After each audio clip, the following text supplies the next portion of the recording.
Welcome back. Now it's time to start a discussion about check buttons, or how I often call them check boxes. And first I'm going to create a window. It's going to be equal to tk. Then I'm going to type window dot main loop, and here I'm going to type window dot geometry parenthesis 500 by 500 pixels, the width and height. Let's push this down. Then I'm going to type here check button equals check button parenthesis.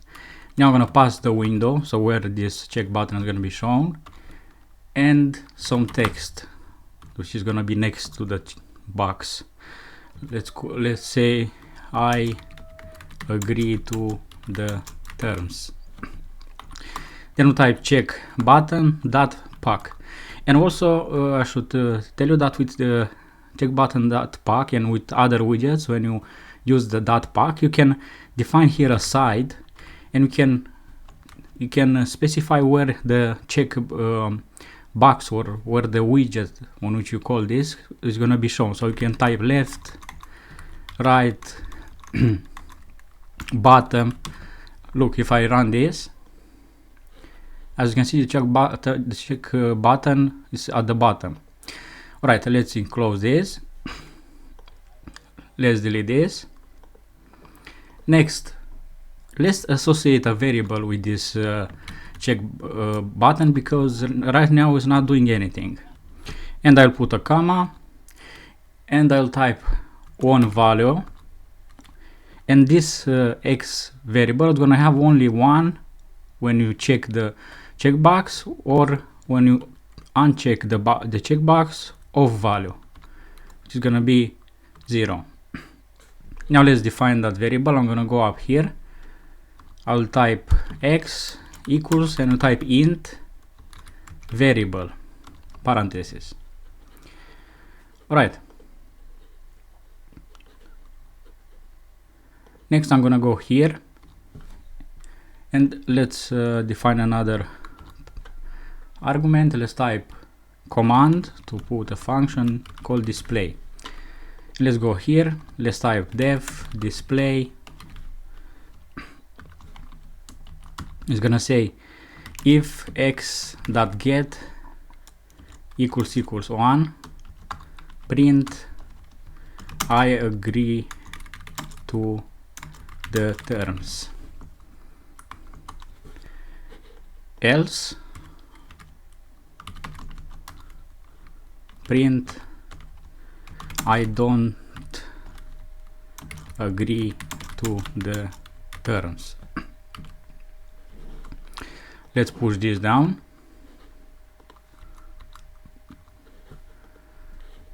Let's push this also.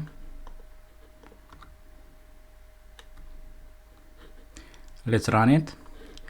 Now look, if I check this, get I agree to the terms, I don't agree to the terms, I agree to the terms, I don't agree to the terms. So now it's doing this. Next, we can also define a font. Let's call it Arial, and in the size 15. Let's run it. And I agree to the terms. Now it's bigger. Let's close this. Let's also define a foreground. FG equals, I'm gonna put FF 0 0 0 0, and very important, the hashtag here, colon, background. We're gonna set a background of named color black. Should be 1 equal here, because it's an assignment. And let's also set the active foreground. Let's copy this.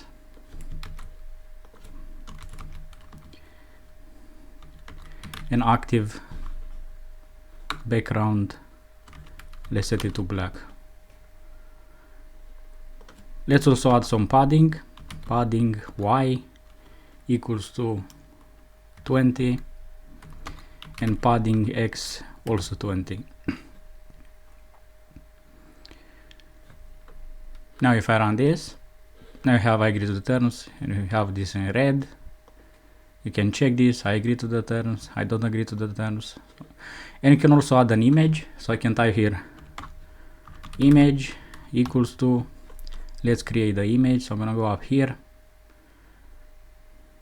and I will type photo equals photo image file equals to like png. I go here and I type photo. Now if I run this, you have the like, but it's kind of big, and have I agree to the terms, I don't agree to the terms. Let's actually put this to the left, so let's put here compound left. Let's run it, and now we have the icon. I agree to the terms, I don't agree to the terms. Alright, this is our discussion about checkboxes and or check buttons, and I'll see you in the next video.